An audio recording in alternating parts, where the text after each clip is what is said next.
भक्तों राधे राधे, जय श्री कृष्णा। भक्तों 25 जनवरी 2026 यानी रविवार को पड़ रही है माघ महीने की भानु सप्तमी तिथि।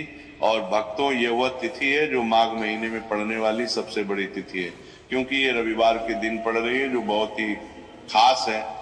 और भक्तों आप सभी लोग जानते हो रविवार का अगर सबसे बड़ा कोई उपाय है तो एक छुटकी काले तिल वाला उपाय है।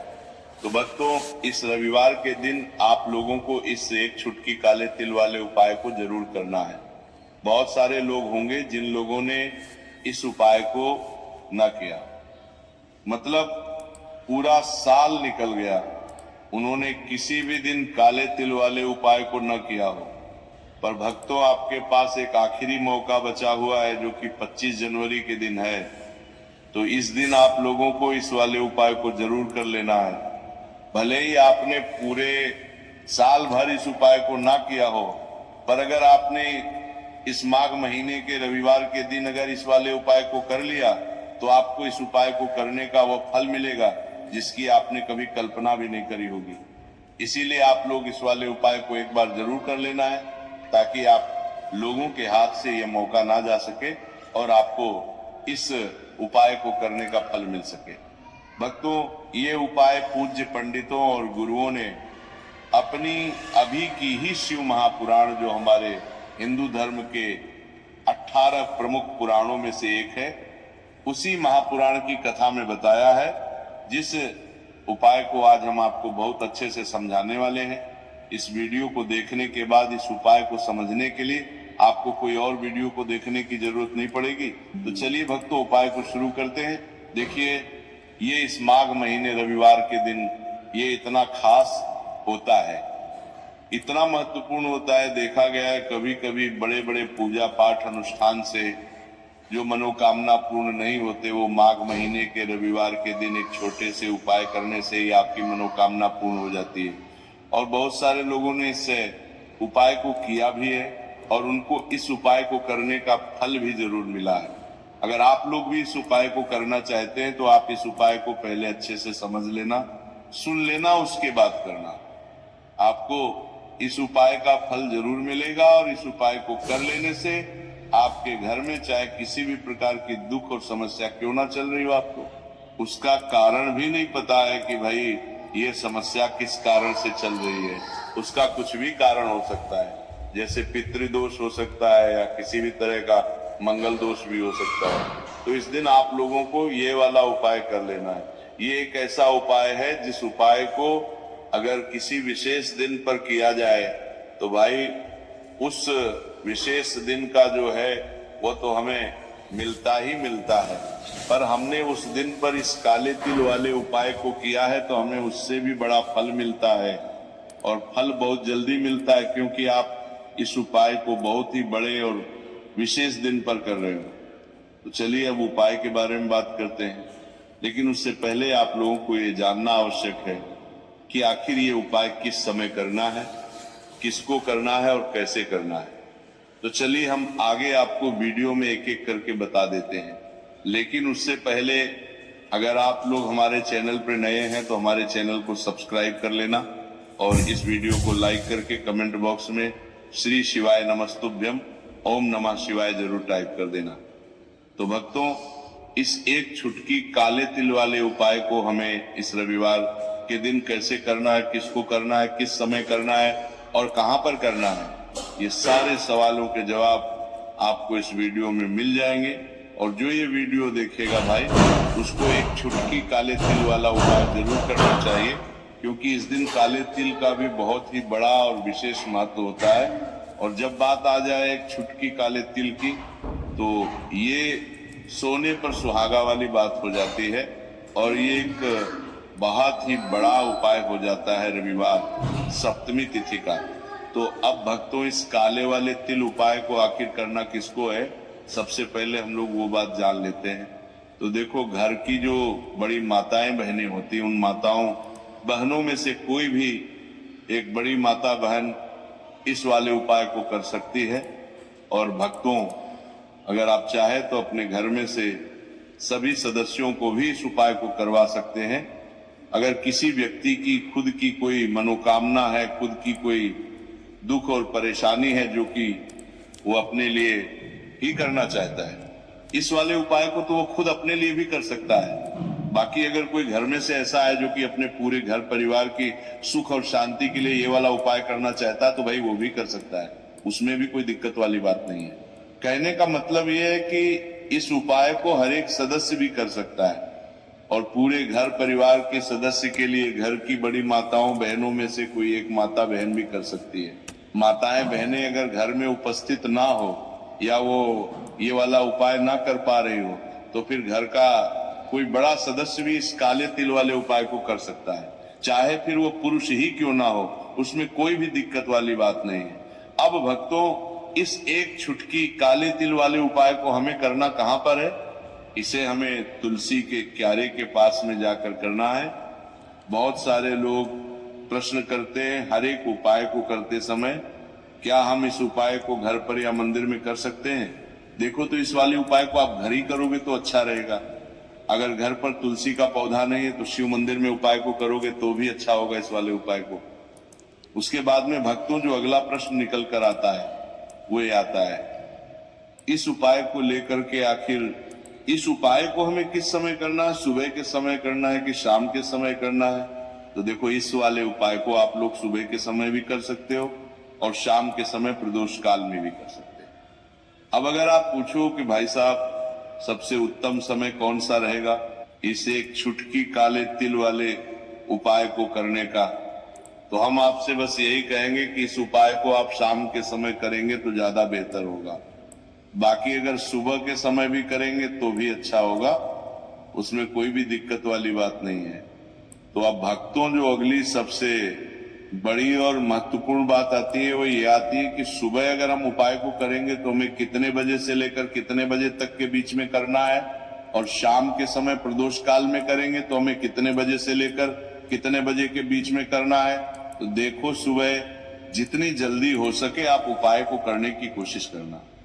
बाकी अगर किसी कारणवश लेट भी हो जाओ, थोड़ी देर भी हो जाए, तो 10 या 11 बजे तक भी आप उपाय कर लेना, पर 12 बजे से ज्यादा देरी ना हो, ठीक है? इस बात का ध्यान रखना। उसके बाद में भक्तों, अगर शाम के समय प्रदोष काल की बात करें, प्रदोष काल का जो समय होता है वह शाम के 6 बजे से शुरू हो जाता है। मतलब शाम के 6 बजे से लेकर 7 बजे के बीच का जो समय होता है, ये समय प्रदोष काल का समय होता है। पर अभी जो मौसम चल रहा है, इस मौसम में जो है शाम बहुत देरी से होती है, तो आप इस उपाय को 7 या 8 बजे के बीच में भी कर सकते हो। मतलब शाम के 6 बजे से रात 8 बजे के बीच में आप कभी भी इस वाले उपाय को कर सकते हो, उसमें कोई भी दिक्कत वाली बात नहीं है। परंतु रविवार के दिन कोशिश करना कि समय के अंतर्गत ही कर लो, किसी कारणवश ना कर पाओ तो थोड़ा देरी से भी कर सकते हो, आपको उपाय का फल जरूर मिलेगा। तो चलिए बात करते हैं हमारे पहले उपाय की। देखिए, इस उपाय के लिए आपको 2 दीपक लेने होंगे। दोनों ही दीपक आप मिट्टी के भी ले सकते हैं और दोनों ही दीपक आप शुद्ध आटा मढ़कर भी तैयार कर सकते हैं। अब भक्तों, दोनों ही दीपक के अंदर आपको शुद्ध घी का प्रयोग करना होगा और एक दीपक के अंदर आपको गोल रुई की बाती का प्रयोग करना होगा और एक दीपक के अंदर आपको लंबी बाती का प्रयोग करना होगा। लंबी बाती वाले दीपक के अंदर आप मौली वाला जो धागा आता है कलावा का, उसकी बाती का प्रयोग भी आप लंबी बाती वाले दीपक के अंदर कर सकते हैं। देखिए, 2 दीपक वाला ये चमत्कारी उपाय केवल रविवार की रात्रि में ही किया जाता है, इसीलिए आपको इस उपाय को बहुत ही ध्यान से समझना। इसी के साथ में आपको एक छुटकी काले तिल के दाने लेना है और इसी के साथ में आपको मात्र एक छुटकी हल्दी भी लेनी होगी। अब भक्तों, ये सभी सामग्री लेकर के आपको रात्रि के समय पहुंच जाना है अपने घर में, जहां कहीं भी तुलसी जी का पौधा, तुलसी माता का निवास स्थान है, वहां पर देखिए भक्तों, सबसे पहले तो आपके पास जो एक गोल बाती का दीपक, उसे आपको तुलसी जी के वहां पर प्रज्वलित करना है। दीपक को प्रज्वलित करते समय आपको ओम नमो भगवते वासुदेवाय इस मंत्र का 11 बार जाप कर लेना है। अब देखिए भक्तों, आप जो एक छुटकी काले तिल के दाने लेकर के आए, उन्हें आपको अपने सीधे हाथ में रखना है और जो आपने गोल बाती वाला दीप प्रज्वलित किया है माता तुलसी जी के वहां पर, उसके ऊपर से आपको इन एक छुटकी काले तिल को घड़ी की दिशा में घुमाना है।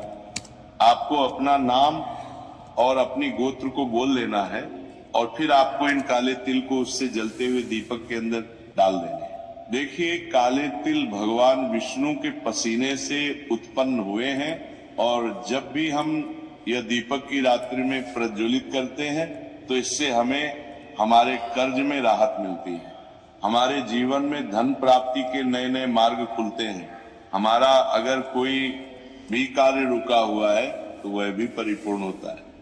देखिए, गोलबाती का जो दीपक है, विशेषकर हम माता तुलसी के वहां पर भगवान विष्णु और माता लक्ष्मी के निमित्त प्रज्वलित कर रहे हैं। इस प्रकार से आपको यह दीपक प्रज्वलित कर देना है। अब जो आपके पास लंबी बाती का दीपक है, एक छुटकी हल्दी है, तो इससे आपको लेकर के पहुंचना है अपने घर के मंदिर में। आपके घर के मंदिर में माता लक्ष्मी की जो भी प्रतिमा ही मूर्ति है, उनके सामने सबसे पहले तो आपको ये लंबी बाती का दीपक रखना है। फिर आपको दीपक को प्रज्वलित कर देना है। दीपक को प्रज्वलित करते समय आपको ओम महालक्ष्मी नमः इस मंत्र का जाप करते रहना है। अब भक्तों, आपके पास जो एक छुटकी हल्दी है, उसे आपको अपने सीधे हाथ में रखना है और इस एक छुटकी हल्दी को आपको उस दीपक के ऊपर से 11 बार घड़ी की दिशा में घुमाना है और आपको ओम महालक्ष्मी नमः मंत्र का जाप करते रहना है और इस एक छुटकी हल्दी को आपको उसे दीपक के अंदर डाल देना है। देखिए, एक छुटकी हल्दी वाला जो दीपक है आपके जीवन से दुर्भाग्य को समाप्त करता है, माता लक्ष्मी की आपको कृपा प्राप्त करवाएगा, धन प्राप्ति के आपके जीवन में नए नए मार्ग बनाएगा। देखो, दूसरा उपाय है वो भी बहुत ज्यादा खास है। तीनों उपाय को आप जरूर सुनना, क्योंकि जो आपको अच्छा लगे वो उपाय आप कर सकते हैं। देखिए, इस उपाय के लिए आपको 2 हरी इलायची लेनी होगी। हरी इलायची आपको साबुत लेनी है, खंडित नहीं होनी चाहिए। और इसी के साथ में आपको मात्र थोड़ा शहद लेना है। शहद आपको मात्र आधा चम्मच या फिर उससे भी कम ले लेना है। और इसी के साथ में आपको एक दीपक ले लेना है। दीपक आप चाहे तो मिट्टी का भी ले सकते हैं और आप चाहे तो शुद्ध आटा मढ़कर उसका दीपक भी आप तैयार कर सकते हैं। इस दीपक के अंदर आपको मौली का जो धागा आता है कलावा का, उसकी बाती का प्रयोग करना होगा। यानी कि इस दीपक के अंदर आपको लाल रंग की बाती का प्रयोग करना होगा और इस दीपक के अंदर आपको शुद्ध घी का प्रयोग करना होगा। अब ये सारी सामग्री लेकर के आपको अपने घर में जो भी मंदिर है वहां पर पहुंच जाना है और आपको माता लक्ष्मी के किसी भी स्वरूप के सामने बैठ जाना है। अगर माता लक्ष्मी की फोटो है, माता लक्ष्मी की प्रतिमा है, तो उनके सामने आपको बैठ जाना है। अगर माता पार्वती की प्रतिमा है तो उनके सामने आपको बैठ जाना है। यानी कि किसी भी माता के स्वरूप के सामने आपको बैठ जाना है। आप देखिए, सबसे पहले तो आपको माता रानी के सामने थोड़ी सी चावल की ढेरी बना देनी है।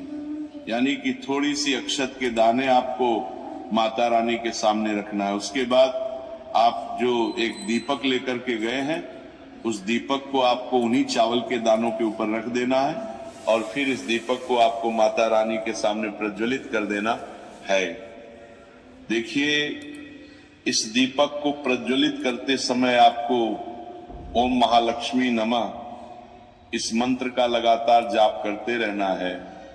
दीपक को प्रज्वलित करने के बाद आप जो 2 हरी इलायची लेकर के गए हैं, उसमें से एक हरी इलायची को तो आपको उसी दीपक के अंदर डाल देनी है और वहीं पर आपको कम से कम 21 बार ओम महालक्ष्मी नमः इस मंत्र का जाप कर लेना है।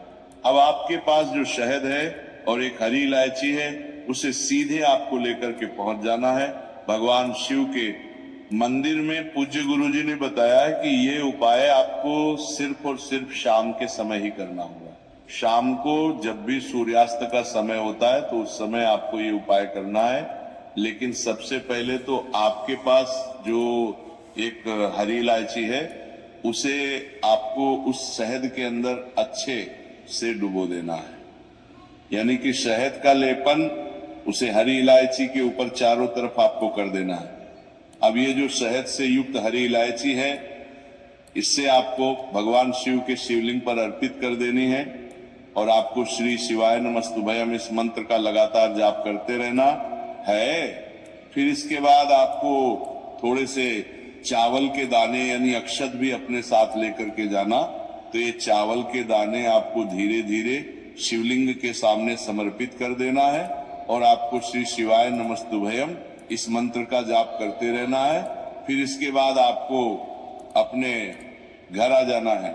इस प्रकार से आपको ये उपाय कर लेना है। तो चलिए भक्तों, जान लेते हैं पूज्य पंडितों और गुरुओं द्वारा बताए गए तीसरे उपाय के बारे में, जिसे सुबह के समय करना है। देखिए, इस उपाय के लिए आपको लेना है 11 चावल के दाने। गुरु जी ने कहा है चावल के दाने खंडित नहीं लेने, बिल्कुल साबुत होने चाहिए। उसके साथ में आपको लेना है एक बेलपत्र। बेलपत्र का भी एक नियम है, अगर आपके पास बेलपत्र नहीं है तो आप शिवलिंग से उठाकर उसको पुनः शुद्ध जल से धोकर इस्तेमाल कर सकते हैं। इस्तेमाल कर रहे तो आप कारण ही कर गए। प्रकार आपको बेलपत्र लेना है। इसके बाद आपको 1 लोटा जल, यदि आप सुबह उपाय कर रहे हैं तो, और शाम के समय कर रहे हैं तो एक दीपक ले लेना है। अब ये सब सामग्री लेकर आपको जाना है महादेव के मंदिर में। देखो, अब आपको उत्तर साइड में खड़े हो जाना है और सबसे पहले आपको एक बेलपत्र अपने हाथ पर और 11 चावल दाने रखकर शिवलिंग के सामने अपना नाम और गोत्र बोलते हुए समर्पित कर देना है और ओम नमः शिवाय श्री शिवाय नमस्तुभ्यम का लगातार जाप करना है। अब आपको जो एक लोटा जल साथ में लेकर आए थे, उसे धीरे धीरे बेलपत्र और चावल दाने के ठीक ऊपर आपको समर्पित करते जाना है और यदि शाम को कर रहे एक दीपक शिवलिंग के समीप जला देना है और शिव पुराण के मूल मंत्र श्री शिवाय नमस्तुभ्यम का 11 बार जाप करना है और अपनी मनोकामना बोलते जाना है। देखो, बस छोटा सा उपाय करना है, देखना एक दिन आपके सब काम बनने लग जाएंगे। गुरु जी का बहुत ही विशेष उपाय है। इस वीडियो में हमने आपको 2 से 3 महा उपाय आपको बताए हैं जो आपको रविवार के दिन करने हैं। अगर आपके मन में उपाय से जुड़ा कोई भी सवाल है तो हमें कमेंट बॉक्स में पूछ सकते हैं। उपाय करते समय कोई भी गलती नहीं करनी है। अगर आपको हमारी वीडियो पसंद आए तो हमारे इस चैनल को सब्सक्राइब जरूर करें। हर हर महादेव। ओम नमः शिवाय। श्री शिवाय नमस्तुभ्यम।